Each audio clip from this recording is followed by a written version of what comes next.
마태복음 12장 38절에서 50절까지 말씀을 살펴보도록 하겠습니다. 계속되는 논쟁으로 예수님과 종교 지도자들의 간의 갈등은 점점 깊어집니다. 그때 서기관과 바리새인 중 몇 사람이 예수님을 시험하고자 하는 불순한 동기를 가지고 우리에게 표적을 보여주시길 원하나이다 라고 말합니다.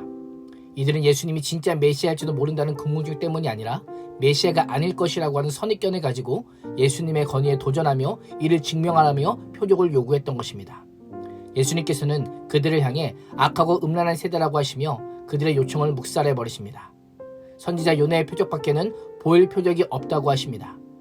BC 8세기경 북이스라엘 선지자 요나가 물고기 뱃속에서 살간 갇혀있다가 살아난 것처럼 인자도 예수님 자신도 죽어서 땅속에 살간 묻혀있다가 다시 살아날 것이다 라고 말씀합니다. 음란한 세대에게 보여줄 마지막 표적은 요나의 표적뿐입니다. 수많은 기적과 이적을 보고도 믿지 못하고 예수님을 시험하고자 하는 의도로 다른 표적을 요구하는 자들에게 요나의 표적을 언급하신다는 것은 그럼에도 불구하고 그들을 포기하지 않으시고 여전히 사랑하신다는 하나님의 사인입니다. 그럼에도 불구하고 그들을 위해 십자가의 길을 걸어가시겠다고 하시는 하나님의 굳은 계획이 담겨 있는 것입니다.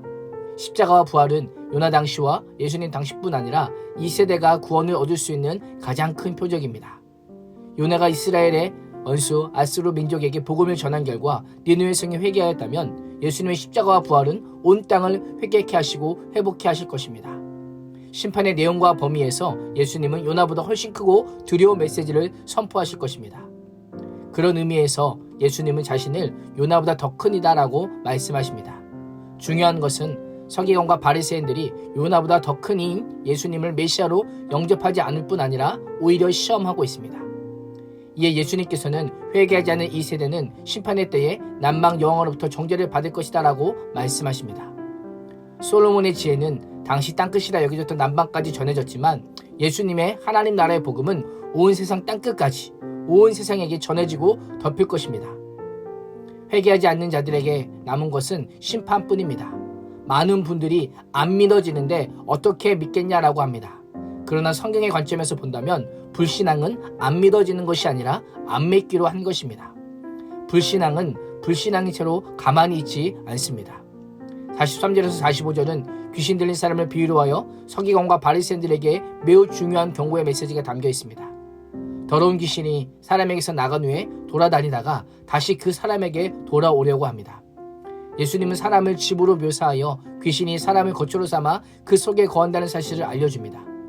그런데 그 집이 비어있고 청소가 되고 수리되어 이전의 모습과는 너무나도 달라졌습니다. 자신 혼자 거주할 수 없다는 것을 알게 된 귀신은 자기보다 더 악한 7 귀신을 데려와 그 집에 들어갑니다.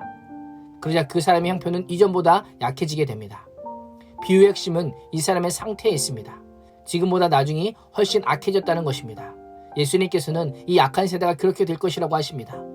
메시아로 오신 예수님이 영접하지 않고 회개하지 않음으로 인해 예수님께서 사역하시기 전보다 더 형편이 악화될 것을 예루살렘 멸망을 염두에 두고 말씀하고 있는 것입니다. 바리새인들에게 귀신의 왕 바알세불에게 매어있다는 비난을 들은 예수님이 걱정되셨을까요? 무슨 영권인지 모르겠지만 어머니와 동생들이 예수님에게 무언가 말하려고 찾아옵니다. 그러자 예수님은 말하는 사람에게 누가 내 어머니며 내 동생들이냐라고 질문하십니다.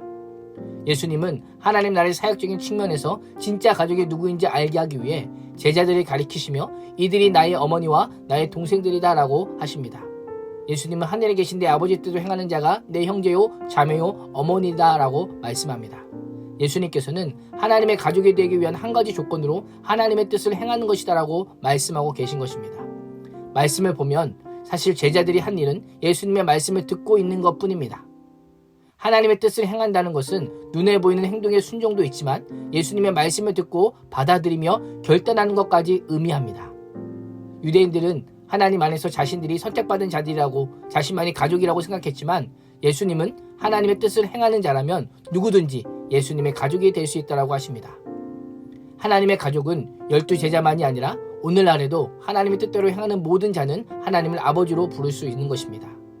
나는 예수님과 어떤 관계에 있습니까? 수많은 말씀을 듣고도 예수님을 믿지 않고 여전히 거리를 두고 있는 서기관과 바리새인입니까? 아니면 하나님의 뜻대로 행하는 예수님의 형제요, 자매요, 어머니입니까? 예수님의 오심으로 선포된 하나님 나라는 말씀에 대한 순종 여부가 가족관계를 결정합니다. 요나의 표적을 구하는 불신앙과 더욱 악화되는 불신앙이 아닌 하나님의 뜻대로 행하는 진정한 가족이 이루는 신앙을 가진 복된 삶이 되시기를 주님의 이름으로 축원합니다. 기도하겠습니다. 하나님, 악하고 음란한 세대에게 보여줄 것은 예수 그리스도의 십자가와 부활이라고 말씀하시며 하나님의 말씀에 철저히 순종하신 예수님을 통해 예수님의 가족이 누구인지 알려주심에 감사합니다. 오늘 하루도 하나님의 뜻을 따라 행하는 예수님의 영적 가족으로 살게 하여 주시옵소서. 예수님의 이름으로 기도합니다. 아멘.